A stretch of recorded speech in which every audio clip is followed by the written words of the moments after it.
Assalamualaikum warahmatullahi wabarakatuh.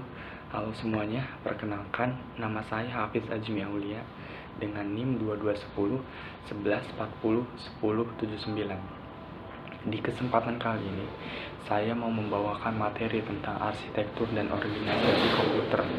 Lebih tepatnya, membahas tentang CPU atau Central Processing Unit dan juga siklus instruksi yang terjadi di dalamnya.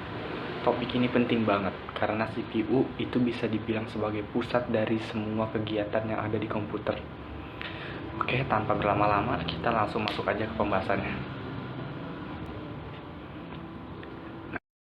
Nah, setelah tahu pengertiannya, sekarang kita bahas apa sih bagian utama dari CPU. Sini ada komponen utama CPU. Di dalam CPU ada 3 komponen penting banget, yaitu ALU, control unit, dan register. Yang pertama ada ALU atau Arithmetic Logic Unit. Ini bagian yang ngurusin semua proses perhitungan kayak penjumlahan, pengurangan, perkalian, pembagian, dan juga operasi logika seperti perbandingan dua data. Kemudian ada control unit. Bagian ini bisa dibilang sebagai pengatur lalu lintasnya. Dia yang ngatur kapan suatu instruksi dijalankan dan memastikan semuanya berjalan sesuai urutan. Kemudian ada register, yaitu tempat penyimpanan sementara di dalam CPU.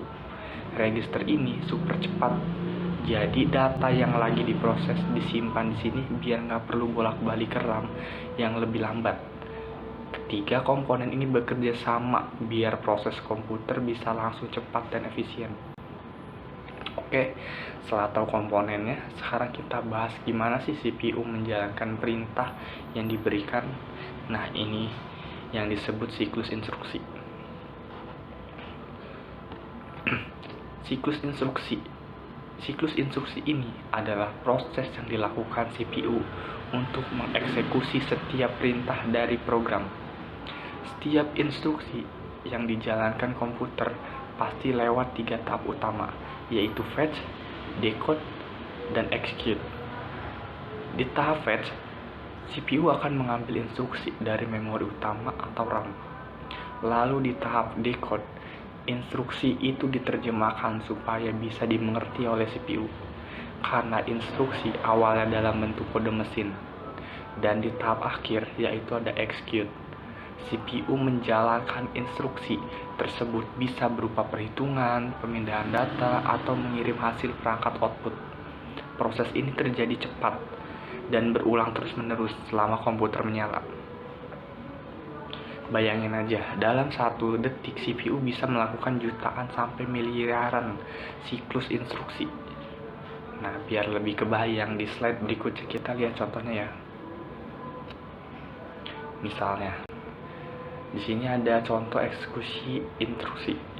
Misalnya ada instruksi sederhana seperti A sama dengan B plus C. CPU akan melakukan 3 langkah tadi. Pertama fetch, CPU mengambil perintah A sama dengan B plus C dari memori. Kedua decode, CPU menerjemahkan bahwa ini berarti menambahkan nilai B dan C, lalu hasilnya disimpan ke A. Dan ketiga, execute, CPU benar-benar melakukan proses penjumlahan itu dan menyimpannya kembali ke memori. Semua proses ini terjadi dalam waktu yang sangat singkat, bahkan kita nggak akan sempat menyadarinya. Sekarang kita lanjut ke fungsi utama CPU dalam sistem komputer. Fungsi utama CPU secara umum, fungsi utama CPU adalah mengendalikan seluruh kegiatan komputer. CPU mengambil instruksi dari memori, memprosesnya, lalu mengirimkan hasilnya ke perangkat lain seperti monitor atau penyimpanan. Intinya, semua aktivitas komputer dikendalikan oleh CPU.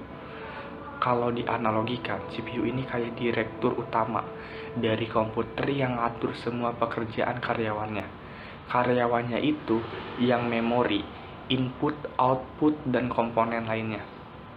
Semua instruksi yang dijalankan komputer, baik itu kecil maupun besar, pasti lewat CPU dulu sebelum akhirnya ditampilkan ke pengguna. Nah, selain CPU itu sendiri, tentu dia butuh kerja dalam, maksudnya untuk komponen lainnya. Kita bahas hubungannya sekarang. Di sini ada hubungan CPU dengan memori dan input-output. CPU itu nggak bisa kerja sendirian.